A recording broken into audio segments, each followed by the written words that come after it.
नमस्कार दोस्तों, आज मैं आपको इस वीडियो के माध्यम से बताऊंगा कि कैसे आप माखनलाल चतुर्वेदी पत्रकारिता विश्वविद्यालय में अपने डॉक्यूमेंट्स को स्कैन करके भेजेंगे, कैसे उन्हें वेरीफाई करवाएंगे और कब आपको फ़ीस देना है और कैसे आपको अपने डॉक्यूमेंट्स फिल करने हैं और कौन कौन से डॉक्यूमेंट्स आपको लगने वाले हैं। सबसे पहले देख लीजिए कि तारीख क्या है। आपको 7 तारीख से पहले सारे डॉक्यूमेंट्स को स्कैन करके JPEG फॉर्मेट पर आपको भेजना है, मेल करना। याद रखिएगा 7 तारीख से फॉर्मेट सिर्फ होना चाहिए, JPEG फॉर्मेट होना चाहिए और इनको मेल करना है, आपको इतना ध्यान रखिएगा। सबसे पहले मैं आपको वो डॉक्यूमेंट्स के नाम बता रहा हूँ जो आप डाउनलोड करेंगे, माखनलाल के वेबसाइट से डाउनलोड करेंगे। वो कौन कौन से डॉक्यूमेंट है? 3 डॉक्यूमेंट हैं, उनको आप डाउनलोड कर देंगे। सबसे पहला है आपका application form, admission application form, ये आपको MCU की वेबसाइट से डाउनलोड करना है। दूसरा है आपका डिक्लेरेशन फॉर्म यानी कि घोषणा पत्र, वो आपको डाउनलोड करना है। और तीसरा है आपका वचन पत्र, अंडरटेकिंग फॉर्म, वो भी आपको माखनलाल की वेबसाइट से डाउनलोड करना है। ये तीनों फॉर्म आपको कहाँ पर मिलेंगे? जैसे ही आप वेबसाइट में जाएंगे जहाँ पर आपको सारे सब्जेक्ट की लिस्ट नज़र आ रही है, जो फर्स्ट लिस्ट आई है, सारे सब्जेक्ट के नाम लिखे हैं, उसी तरफ में जब आप नीचे आएंगे, नीचे साइड में आएंगे तो वहाँ पर आपको ये तीनों फॉर्म नज़र आ जाएंगे। इन तीनों फॉर्म को डाउनलोड करके इनका प्रिंट आउट निकलवा करके अपने पास रखिएगा। अब कौन कौन से डॉक्यूमेंट साथ में आपको अपने पास रखना है? आधार कार्ड आपके पास में होना चाहिए, 10th की मार्कशीट, 12th की मार्कशीट आपके पास में होना चाहिए। और जिन्होंने मास्टर्स के लिए अप्लाई किया है उन्हें अपने ग्रेजुएशन के शुरुआत के 4 सेमेस्टर की मार्कशीट अपने पास में होना चाहिए। और जिन्होंने अपना कास्ट के लिए कास्ट बताया था कि वो ST से हैं, SC से हैं, OBC से हैं या EWS से हैं, तो उनके पास में उनका कास्ट सर्टिफिकेट भी होना चाहिए साथ में। और दूसरी चीज़, जिन लोगों जो मध्य प्रदेश के मूल निवासी हैं यानी कि जो MP के रहने वाले हैं, यहाँ के ही स्थायी निवासी हैं, उनके पास में मूल निवासी सर्टिफिकेट होना चाहिए। ये सारी चीज़ें होनी चाहिए। एक और इसमें बात बता दूं, वे बच्चे जिन्होंने 2021 में अपनी 12th दी थी, अगर उनके पास में ओरिजिनल मार्कशीट नहीं है तो वो इंटरनेट से जो मार्कशीट रहती है, इंटरनेट की जो मार्कशीट है यानी इंटरनेट पे जो उनका रिजल्ट रहता है, उसकी कॉपी वो निकलवा करके उसका प्रिंट आउट निकाल करके रख सकते हैं। पर उसमें एक चीज़ का ध्यान रखेंगे, अगर वो इंटरनेट वाली कॉपी का इस्तेमाल कर रहे हैं 2021 के बच्चे, जिन्होंने 2021 में 12th निकाली थी, उनको उस प्रिंट आउट में अपने सिग्नेचर करना है। और सिग्नेचर करने के साथ में उसके नीचे लिखना है सेल्फ अटेस्टेड, ये लिखना पड़ेगा अगर वो इंटरनेट वाली कॉपी है। अगर ओरिजिनल है तो फिर कोई बात नहीं है। और मैं बता दूं कि वचन पत्र यानी कि अंडरटेकिंग फॉर्म किस किस को लगेगा?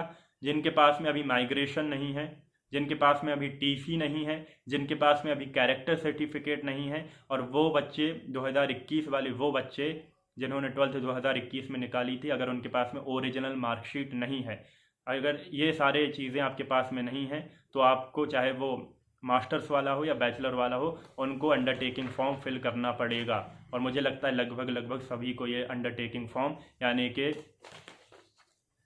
वचन पत्र लगने वाला है। अब मैं आपको बता देता हूं कि आपको अपना एडमिशन फॉर्म कैसे फिल करना है। ये सारे डॉक्यूमेंट अपने पास आपने रख लिए। अब आपको एडमिशन फॉर्म आपकी स्क्रीन पर नज़र आ रहा होगा, एक नज़र दौड़ाइए, पहले एक बार गौर से पढ़ लीजिएगा पूरे फॉर्म को। हड़बड़ी मत करना, जल्दबाजी मत करना, इत्मीनान के साथ में फॉर्म को भरना है, पढ़ना है और अच्छे से देख करके सही जानकारी भरना है। सबसे पहले दिया है अप्लाइड कोर्स, यानी कौन से कोर्स के लिए आपने अप्लाई किया था या कौन से कोर्स के लिए आपका नाम आ गया है लिस्ट में, तो यहाँ पे अपना कोर्स लिख देंगे। कोर्स पूरा नहीं पता है क्या लिखना है, तो आपकी जो सूची, जिस सूची में आपका नाम आया है उस सूची में जाकर के आप देख लेना, आपका कोर्स ऊपर लिखा होगा, वही कोर्स यहाँ पर आप लिख देंगे। ठीक है ना? अब नेम लिखना है आपका, इंग्लिश में आप अपना नाम लिखेंगे और कैपिटल लेटर्स में आपको अपना नाम लिखना है। और नाम और सरनेम के बीच में आप एक गैप है ना, गैप दे देंगे, यानी एक बॉक्स को छोड़ देंगे। मान लीजिए किसी का नाम है अरशद खान, तो वो अपनी स्पेलिंग लिखेगा ARSHAD और फिर एक गैप छोड़ेगा, एक बॉक्स छोड़ देगा, फिर लिखेगा KHAN, अरशद खान। फिर जब आप नाम लिख लेंगे इंग्लिश में, फिर नीचे आप देखेंगे दोबारा से आपको अपना नाम लिखना है, पर आपको इस बार हिंदी में अपना नाम लिखना है। हिंदी में अपना नाम लिखेंगे, इसी तरह से करेंगे, नाम सरनेम के बीच में आप एक बॉक्स छोड़ देंगे। फिर आ जाएं तो यहाँ पर आपको फादर नेम लिखना है, अपने पिता का नाम आप लिखेंगे, ये भी कैपिटल लेटर में लिखेंगे और इंग्लिश में लिखेंगे। फिर नीचे आइए तो यहाँ पर आपको अपनी मदर नेम लिखना है, अपनी माता जी का नाम लिखना है, ये भी कैपिटल लेटर्स में लिखेंगे, इंग्लिश में लिखेंगे, नाम सरनेम के बीच में एक बॉक्स छोड़ देंगे। ये नाम का सेक्शन पूरा हो गया। फिर आ जाते हैं डेट ऑफ बर्थ लिखना है आपको, आप कब पैदा हुए थे। अब मान लीजिए कोई पैदा हुआ है, किसी का जन्म हुआ है 10 जनवरी 2000 को पैदा हुआ है, तो वो कैसे डेट लिखेगा अपना। शुरू में देखिए 2 बॉक्स बने हैं, नीचे डी लिखा है यानी है, तो 10 जनवरी को कोई पैदा हुआ है तो यहाँ 10 आ जाएगा 10। मंथ में आ जाएगा जनवरी, जनवरी का मतलब क्या है कि पहला मंथ है, तो क्या आ जाएगा मंथ में 01। अगर कोई मार्च में हुआ है तो आ जाएगा 03। अगर कोई दिसंबर में हुआ है तो क्या आ जाएगा 12, क्योंकि वो 12वां महीना है। और ईयर में क्या आ जाएगा, कोई 2000 में पैदा हुआ है तो 2000, कोई 1998 में हुआ है तो 1998, कोई 1997 में हुआ है तो 1997। ये समझ गए कि आपको कैसे लिखना है डेट ऑफ बर्थ। उम्मीद करता हूँ समझ में आ गया होगा। फिर साइड में आ जाइए तो आपको अपना जेंडर लिखना है। फिर नीचे आ जाइए तो आपको अपनी कैटेगरी बताना है। फिर नीचे आ जाइए तो एक बॉक्स आपको दिया है PH और बाजू में एक बॉक्स दिया है। PH का मतलब होता है फिजिकली हैंडीकैप्ड। अगर आप विकलांग हैं तो आप यहाँ पर राइट का टिक करेंगे, अगर आप विकलांग नहीं हैं तो यहाँ पर आप कट का निशान लगा देंगे। फिर आ जाएंगे, अगर आप जम्मू कश्मीर के विस्थापित लोग हैं तो राइट का निशान लगाएंगे, नहीं है तो कट का निशान लगा देंगे, गलत का निशान। फिर आ जाइए यहाँ पर आपको नीचे ब्लड ग्रुप आपको बताना है आपका क्या है। फिर आ जाइए आपको अपनी नेशनलिटी लिखना है कि भाई इंडियन है, कहाँ से हैं, इंडिया से है तो इंडियन लिखेंगे, किसी और देश से हैं तो वहाँ की नेशनलिटी आप लिख देंगे। मैक्सिमम लोग, मुझे लगता है सभी लोग इंडियन ही होंगे लगभग। फिर नीचे आ जाइए तो यहाँ पर दिया कि आप मध्य प्रदेश के स्थायी निवासी हैं, मूल निवासी हैं। अगर हैं तो राइट का निशान, नहीं है तो रॉन्ग का निशान लगा देंगे। फिर नीचे आइए तो यहाँ पर आपको परमानेंट एड्रेस लिखना है और पिन कोड के साथ में लिखना है और कैपिटल लेटर में लिखना है। यानी अगर आप यूपी से हैं तो यूपी का एड्रेस लिखेंगे, यानी कि जो भी आपका परमानेंट एड्रेस है वो आपको यहाँ पर लिखना है। आपके आधार कार्ड में आपका परमानेंट एड्रेस लिखा होगा तो वो यहाँ पर एड्रेस लिख देना, पिन कोड साथ में लिखना और कैपिटल लेटर्स में ये लिखना। फिर नीचे आएंगे तो मोबाइल नंबर अपना लिखेंगे, मोबाइल नंबर के बाजू में आपको अपनी ईमेल आईडी लिखना है। फिर नीचे आ जाइए तो लोकल एड्रेस लिखना है, ये भी कैपिटल लेटर में लिखना है और पिन कोड साथ में लिखना है। लोकल एड्रेस मतलब कि भोपाल में आपका कहाँ एड्रेस है वो आपको यहाँ लोकल एड्रेस में लिखना पड़ेगा। फिर नीचे आइए तो आपको फिर मोबाइल नंबर लिखना है और साथ में अपनी ईमेल आईडी लिख देना है। उसके बाद में अब आपको एजुकेशनल क्वालिफिकेशन अपनी बताना है। आपने 10+2 कहाँ से किया सबसे शुरुआत में, यानी 12वीं आपने 12th कहाँ से की, तो उस बोर्ड का नाम लिख देंगे। MP बोर्ड से तो MP बोर्ड, UP बोर्ड से तो UP बोर्ड, CBSE है तो CBSE। ईयर ऑफ पासिंग, कौन से साल आपने इसको पास किया है वो यहाँ लिख देंगे। टोटल मार्क्स, कितने नंबर का पेपर हुआ था, सारे सब्जेक्ट को मिलाकर के टोटल कितने नंबर थे वो यहाँ पर लिख देंगे। किसी मार्क्स ऑब्टेंड, आपको कितने नंबर मिले हैं वो आएगा इसमें, और परसेंटेज आप लिख देंगे कितना आपको परसेंट मिला है, परसेंट निकाल करके। इसी तरह से ग्रेजुएशन का फिल करेंगे, पोस्ट ग्रेजुएशन का फिल करेंगे। फिर आ जाते हैं डिक्लेरेशन बाय एप्लीकेंट, ये आपका डिक्लेरेशन है। डेट लिखना है, प्लेस लिखना है यानी जगह, और यहाँ पे अपने सिग्नेचर करना है, सिग्नेचर ऑफ कैंडिडेट की जगह पर अपने सिग्नेचर करेंगे। ये आपका एडमिशन फॉर्म फिल हो गया है, अब इसको फिल करके साइड में रख देंगे। पर एक चीज़ बाकी है, बहुत ज़रूरी चीज़ इसमें बाकी है, आपको अपना पासपोर्ट साइज़ फ़ोटो लगाना है। पासपोर्ट साइज़ फ़ोटो लगाना है जो जगह आप फ़ोटो के लिए देख रहे हैं, और फ़ोटो सेल्फ अटेस्टेड होना चाहिए। इसका मतलब क्या है, सेल्फ अटेस्टेड का मतलब यह है कि आप पासपोर्ट साइज़ फ़ोटो लगा देंगे, आप फ़ोटो के ऊपर यानी कि सिग्नेचर अपने कर देंगे, ये सेल्फ अटेस्टेड फ़ोटो आपका हो गया। अगर ऊपर से सिग्नेचर नहीं कर रहे हैं, कोई ऐसा फ़ोटो है आपके पास में पासपोर्ट साइज़ का कि आपका ऊपर साइड में आपका फ़ोटो तो है और नीचे साथ में सिग्नेचर भी है आपका, तो उस तरह का फ़ोटो भी आप लगा सकते हैं। ये आपका सेल्फ अटेस्टेड फ़ोटो हो जाएगा और आपका एप्लीकेशन फॉर्म फिल हो जाएगा। इसको अब आप साइड में रख दीजिए, ये आपका कंप्लीट हो गया। अगला फॉर्म आप उठाइए, डिक्लेरेशन फॉर्म उठाइए, घोषणा पत्र आपका। ये आवेदक की घोषणाएं हैं, 9 घोषणा दी गई हैं। ये सारी की सारी घोषणाएं आप पढ़ लेना एक बार कि भाई 75% से आपकी उतनी अटेंडेंस कर रहेगी आपके कॉलेज की, आप बुराई नहीं करेंगे, मतलब कि आपत्तिजनक के बातें नहीं करेंगे कॉलेज के बारे में, आलोचना नहीं करेंगे। और 90 पॉइंट के नीचे देखिए 2 लाइन छोड़ी गई हैं, इसको पढ़ लीजिएगा। इन 2 लाइन में किन बच्चों को लिखना है, उन बच्चों को लिखना है अगर किसी बच्चे के खिलाफ में रैगिंग को लेकर, चीटिंग को लेकर के, अनुशासनहीनता को लेकर के पिछले स्कूल में, उसके पहले स्कूल में या पहले इससे पहले कॉलेज में कोई इसके खिलाफ कार्रवाई हुई है तो यहाँ पर वो लिख देगा, उसकी जानकारी नहीं हुई है तो खाली छोड़ देगा। दिनांक लिख देना है नीचे, दिनांक सबको लिखना है, हस्ताक्षर सबको करना है, सिग्नेचर, नाम लिखना है अपना, अपने पिता का नाम लिखना है, अपना पता लिखना है, एड्रेस लिखना है और नीचे मोबाइल नंबर लिखना है। ये आपका डिक्लेरेशन फॉर्म भी आपका फिल हो गया, इसको भी साइड में रखिए। अब उठा लीजिए आपका अंडरटेकिंग फॉर्म, आपका वचन पत्र उठाइए।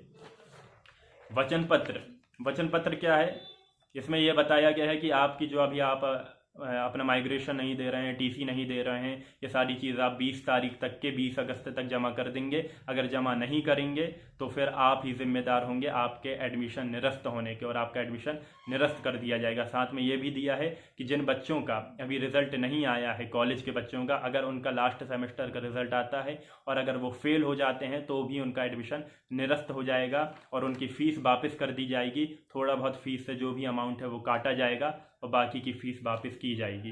तो यहाँ पे देखिए महोदय, और नीचे जो सबसे शुरुआत में जगह दी जा रही है आपको, महोदय निवेदन है कि मुझे आपके विश्वविद्यालय में, यहाँ कोर्स का नाम आप लिख देंगे, कोर्स कौन सा है वो लिख देंगे आपका। फिर आ जाइए सबसे नीचे, तो यहाँ पे डेट लिखेंगे, सिग्नेचर करेंगे हस्ताक्षर की जगह में, नाम लिखेंगे, अपने पिता का नाम नीचे, अपना एड्रेस लिखेंगे और अपना मोबाइल नंबर लिखेंगे, इसको भी साइड में रख देंगे। ये भी फिल हो गया। अब क्या करना है आपको, अब आपको कोई एप्लीकेशन डाउनलोड करना है जिससे कि आप इसको स्कैन कर सकें। कई सारी एप्लीकेशन आपको मिल जाएंगी प्ले स्टोर में जाकर के। याद रखिएगा फॉर्मेट JPEG फॉर्मेट ही होना चाहिए। फिर आपको स्कैन करना है। आप स्कैन कैसे करेंगे, एक जगह पर रख दीजिएगा application form, admission application form, उसको स्कैन करिएगा। फिर अपना घोषणा पत्र आप स्कैन कर लेंगे, फिर अपना वचन पत्र आप स्कैन कर लेंगे, अपना कास्ट सर्टिफिकेट अगर आपको लग रहा है तो वो स्कैन करेंगे। साथ में आपकी सारी मार्कशीट, 10th 12th की मार्कशीट, आपकी ग्रेजुएशन के पहले 4 सेमेस्टर की मार्कशीट को स्कैन करेंगे। आपका आधार कार्ड जो है उसको स्कैन करेंगे और ये सारी चीज़ें आप स्कैन कर लेंगे। मूल निवासी पत्र, जो मध्य प्रदेश के रहने वाले हैं, मूल निवासी पत्र उनको लगेगा तो उसको स्कैन करेंगे। इन सारी चीज़ों को स्कैन करके आपको मेल करना है। और मेल किसको करना है, आपके कोर्स से जुड़े हुए, आपके डिपार्टमेंट से जुड़े हुए अलग अलग मेल आईडी दी गई हैं, वो वेबसाइट पर ही दी गई हैं, उसका भी लिंक मैं डिस्क्रिप्शन पर दे दूंगा। उन मेल आईडी में अपने कोर्स का नाम देखिएगा, कोर्स के नाम के बाजू में साइड में मेल आईडी दी है, साथ में नंबर भी दिया है। अगर आपको कोई दिक्कत होती है तो आप उन फैकल्टी को फ़ोन करके बात कर सकते हैं। और वो मेल आईडी जो साइड में दी है उस मेल आईडी में आप इसको सेंड करेंगे। कैसे सेंड करेंगे उससे पहले ये देखिए कैसे भेजेंगे इसको। मेल करते आप सभी को आता होगा मुझे ये लगता है, पर मेल करते टाइम 1-2 बातों का ध्यान रखना है। उन बातों को देख लीजिए कि आपको सब्जेक्ट क्या लिखना है मेल करते वक्त और किस तरह से आप मेल करेंगे। अब देखिए इतने सारे ना डॉक्यूमेंट हो गए हैं कि इधर उधर सब चीज़ें जा रही हैं। फॉर्मेट याद रखिएगा JPEG फॉर्मेट होना चाहिए और साथ में एकदम स्पष्ट नज़र आने चाहिए, यानी कि क्लियर सब दिखना चाहिए। ऐसा नहीं कि क्वालिटी एकदम आपने ऐसे ही भेज दिया क्वालिटी कि वो समझ में नहीं आ रहा कि लिखा क्या है, कितने नंबर आ रहे हैं। ऐसा कुछ नहीं होना चाहिए, एकदम स्पष्ट नज़र आए। फ़ोटो सेल्फ अटेस्टेड रहेगा, मैंने बता दिया हूँ कैसे सेल्फ अटेस्टेड रहेगा। सिग्नेचर रहेगा आपका और मार्कशीट 2021 के, वे बच्चे जिन्होंने 2021 में 12th दी और उनके पास में ओरिजिनल 12th की मार्कशीट नहीं है, वो अपनी इंटरनेट की मार्कशीट की कॉपी निकाल करके उसे सेल्फ अटेस्टेड करेंगे, यानी कि उसमें अपना सिग्नेचर करेंगे और लिख देंगे नीचे सेल्फ अटेस्टेड। ठीक है ना, इस तरह से। अब आप इसको कैसे भेजेंगे, स्कैन कर लिया आपने सब, JPEG फॉर्मेट पे सेंड कर लिया सब कुछ। अब आपको ये मेल करना है और मेल करते टाइम क्या करेंगे आप, मेल करते टाइम आप अपने सब्जेक्ट में, जब आप मेल करते हैं ना वहाँ पे सब्जेक्ट का ऑप्शन आता है, वहाँ पर आप अपने सब्जेक्ट में लिखेंगे कैपिटल में एडमिशन 2022। क्या लिखेंगे, एडमिशन 2022, यानी कि ADMISSION ये कैपिटल में और 2022 ये आ गया। फिर आप स्पेस देंगे, अपना नाम लिखेंगे, जो भी आपका नाम है वो आपका नाम लिखेंगे। फिर स्पेस देंगे, किस कोर्स के लिए आप अप्लाई कर रहे हैं वो लिख देंगे, आपका कोर्स का नाम लिख देंगे।